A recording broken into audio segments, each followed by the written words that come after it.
Welcome to our deep dive, where we're going to unpack some fascinating ideas about consciousness, self-improvement, and how we think. You shared an interview with me, and this person seems to have a unique approach to these topics. They use everything from meditation to ketamine experiments. Color me intrigued. Yeah, it's not every day you find someone who combines ancient practices like meditation with cutting-edge science in such a systematic way. Yeah. And yes, those ketamine experiments are definitely attention-grabbing, but um, let's start with their foundation, which is meditation.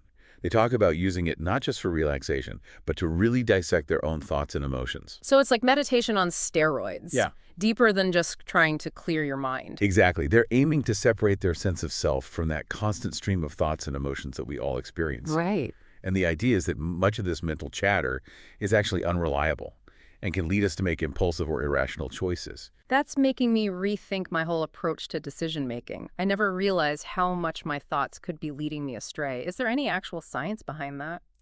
There is. Researchers have identified all sorts of cognitive biases, uh, mental shortcuts our brains take that can lead to distorted thinking. Hmm. Mindfulness practices like meditation can help us become aware of these biases and make more deliberate, conscious choices. So even if we can't completely control every thought, understanding how our minds work can help us navigate those thought patterns more effectively. Right. And that brings us to the tricky question of free will. The interviewee acknowledges that it's a complex issue, but focuses on the practical side. Even if we don't have complete control, understanding our internal mechanisms can still help us make more conscious choices. Okay. I'm starting to see how all of this connects, but let's talk about something a little more out there. They also mention experimenting with psychedelics, comparing them to profound life experiences that offer glimpses into a different reality. It's almost like they're trying to hack their own consciousness. It is a bit like that, isn't it? They even compare consciousness to the electromagnetic spectrum, suggesting that what we normally perceive is just a tiny slice of what might be out there. Oh, that's heavy stuff. I mean, it's a little scary to think we might be missing out on so much, but also kind of exhilarating.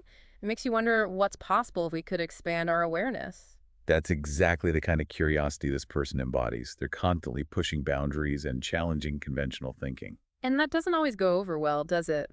They mention being misjudged because of their unique approach to life, even being labeled things like narcissistic or ruthless. Yeah, it's a good reminder that we often jump to conclusions based on outward appearances. What seems strange or even off-putting to us might actually be driven by a deep desire for knowledge and self-improvement. It highlights the danger of stereotypes, doesn't it? For sure. And this tendency to jump to conclusions, is that related to those cognitive biases we were talking about earlier? Absolutely. We often see what we expect to see, filtering information through our existing beliefs and assumptions. This person seems to be actively fighting against that, constantly challenging their own beliefs and seeking out new perspectives. They even shared an anecdote about attending philosophical dinners. Ooh, philosophical dinners. That sounds intense. Were they like debating Socrates over dessert? Not quite. But they found it fascinating that even in a room full of brilliant minds, certain predictable thought patterns kept emerging. It highlights how ingrained these biases can be and how much effort it takes to truly break free from them. So it's not just about being smart, but about being open to new ideas and willing to question your own assumptions. Exactly. You might not be planning on taking ketamine, but this experiment highlights something important. Our brains are more adaptable than we think. Even deeply ingrained patterns can change. This means you have more power to shape your own mind and habits than you realize. Okay, I'm definitely feeling inspired to be more mindful and challenge my own thinking, but all this deep thinking makes me hungry. Speaking of which, they had a whole system for optimizing their health, right? Like a mad scientist approach to wellness. Well, they actually have a ranked system of interventions based on scientific evidence, prioritizing those with the strongest support. It's fascinating how they blend this rigorous approach with a willingness to experiment. Wait, isn't that contradictory? Yeah. How can they be so data-driven but also experiment with something that has limited evidence? That's where things get really interesting. They mentioned experimenting with a peptide called cerebral lysin, which, while lower on their list of priorities due to limited research, they're still exploring for its potential cognitive benefits. Yeah.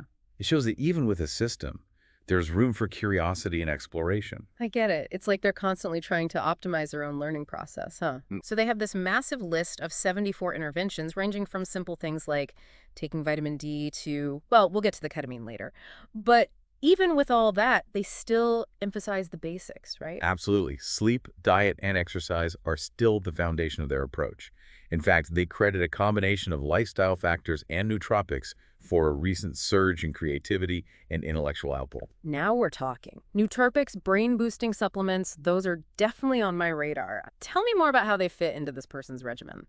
Well, unfortunately, the interview didn't go into a ton of detail on the specific nootropics they use, but it's clear they see them as complementary to those foundational lifestyle factors, like adding a turbocharger to an already well-tuned engine. So it's not about expecting magic pills to make you a genius, but about supporting your brain health in a holistic way. Exactly. Nootropics are just one piece of the puzzle, and they're most effective when combined with those core elements of sleep, diet, and exercise. Okay, I'm starting to see the bigger picture here. It's about taking a multifaceted approach, experimenting, and constantly refining your understanding of what works for you. And not being afraid to challenge conventional wisdom along the way. Speaking of which, let's delve into the grand finale, the ketamine experiment. They actually used a neural interface to measure their brain activity before, during, and after taking ketamine. Now that's what I call pushing boundaries. So what did they discover on this psychedelic adventure? Prepare to have your mind blown. The experiment revealed that ketamine significantly disrupts and reorganizes existing brain communication networks. Whoa, what does that even mean? Like rewiring the brain? It's almost like shifting air traffic patterns across a global map. Ketamine disrupts the usual flow of information, creating new pathways and connections. That's a powerful image. Does this suggest that psychedelics can actually change the way our brains work? It certainly points in that direction. It suggests that psychedelics have the ability to shake things up in the brain, break down old patterns, and potentially open the mind to new ideas and perspectives. Okay, I'm officially mind blown. So we've covered a lot of ground in this deep dive already. Meditation, free will, psychedelics, optimizing health, and even rewiring the brain. Before we move on, let's pause for a moment and unpack what we've learned so far. Yeah.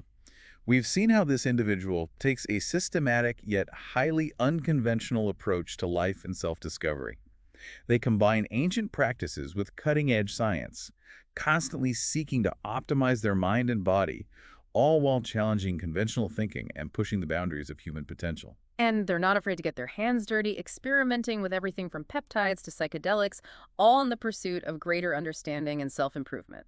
Exactly. And their journey highlights the power of mindfulness, the importance of challenging our own beliefs, and the incredible adaptability of the human brain. So before we continue, I'd love to hear your thoughts. What stands out to you from this first part of our deep dive? Well, I think it's incredible how this individual manages to blend a rigorous scientific approach with a genuine sense of wonder and openness to new ideas.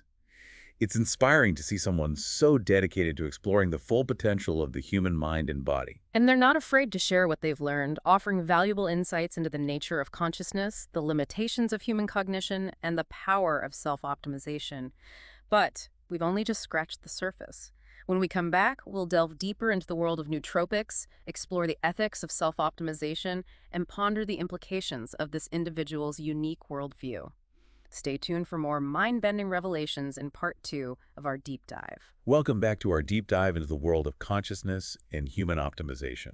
It's amazing how this individual manages to blend such a rigorous, scientific approach with a genuine sense of wonder and openness to new ideas. That's what makes this so compelling. They're not just following a rigid protocol, but constantly experimenting and refining their understanding. Speaking of experimenting, let's talk about nootropics. They mention incorporating compounds with cognitive benefits into their regimen. What are some of the specific nootropics they've tried, and what results have they reported?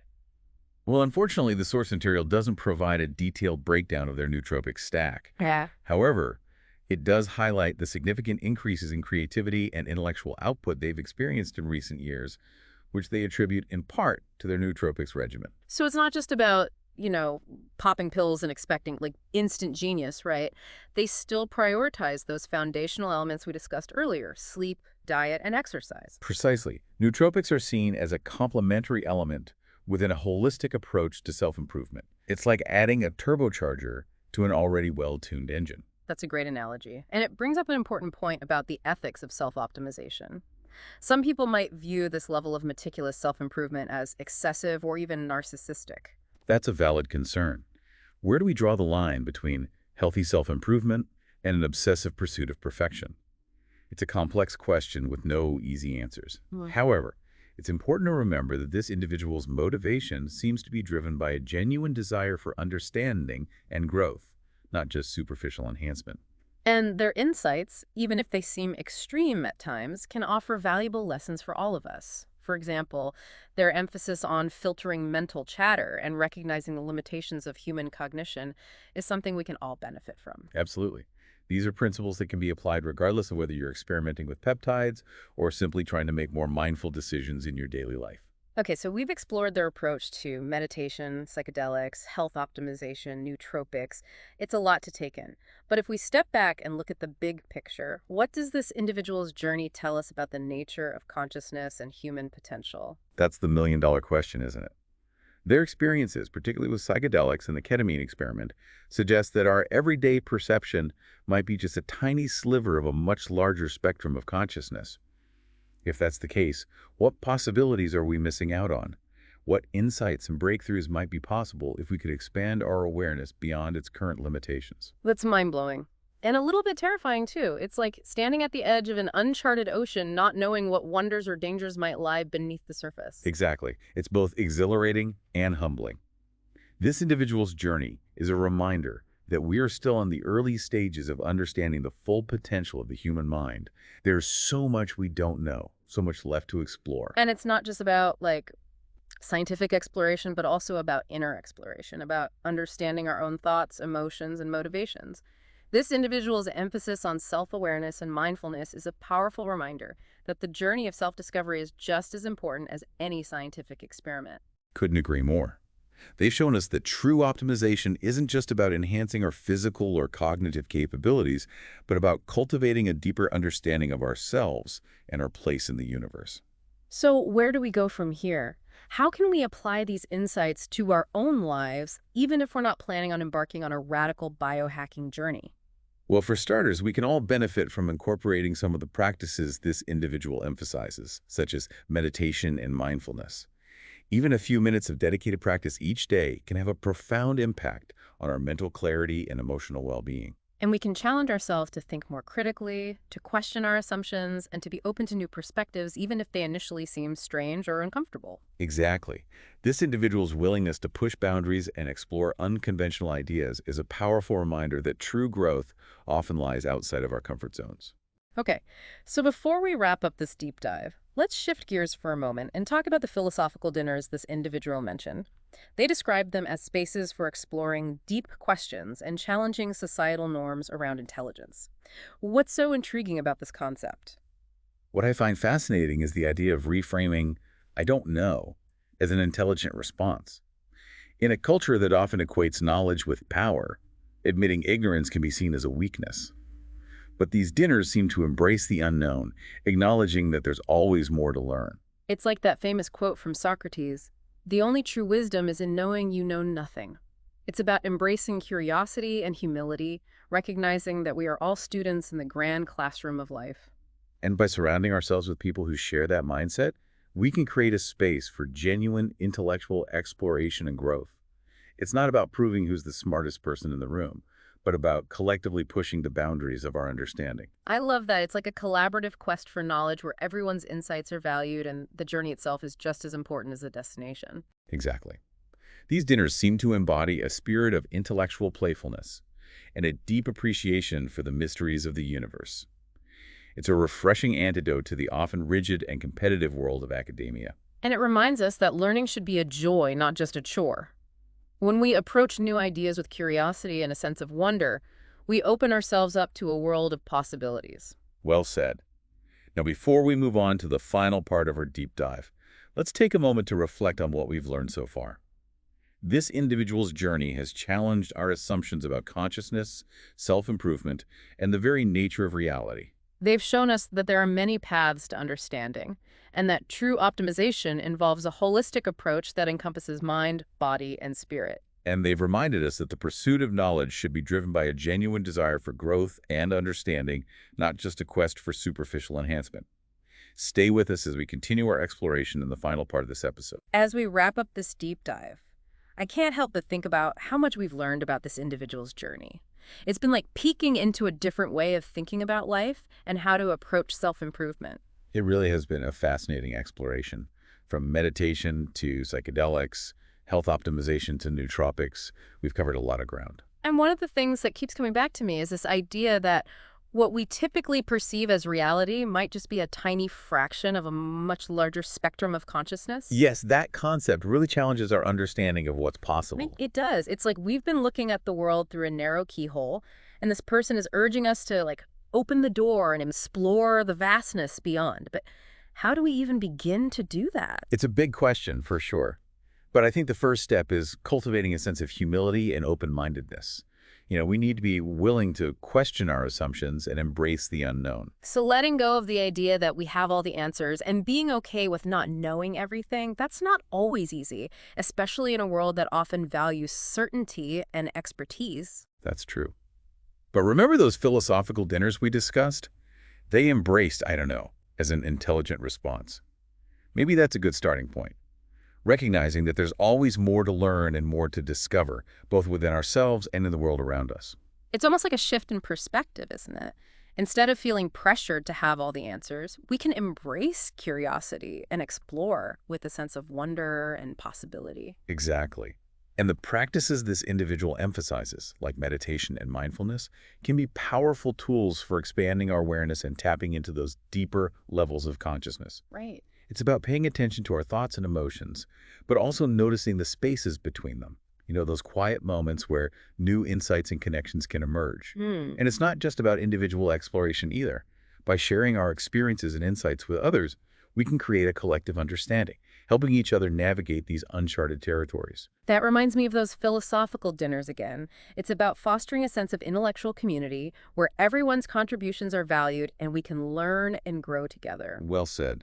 And who knows what amazing discoveries we might make along the way. New forms of creativity, deeper connections with others, a greater sense of purpose and meaning. The possibilities are truly endless. That's a beautiful thought to end on. So as we wrap up this deep dive, I want to leave you with this question.